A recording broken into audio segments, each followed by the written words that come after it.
Just in time for Christmas, we have 20 new Opal hand polishing kits. Now every kit is going to have sandpaper strips ranging from 80 all the way up to 2,000, just like we use in our YouTube video. Each kit will have one bag of grade 8 Andamuka treated opal rough, a bag of Coober Pedy 70 carats of grade 8 rough, and a bag of Lightning Ridge grade 8 rough that's about 40 carats.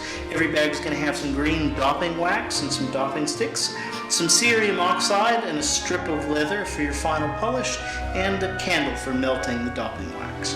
That's pretty much all you need to have in a kit in order to cut opals by hand. We also have a small information card in every one of the kits. This isn't going to be exactly like your kit. We're just taking one video and we have 20 different kits, but your kit will have all of the same parts. Just for fun, I'm going to slip this into one of the 20 bags.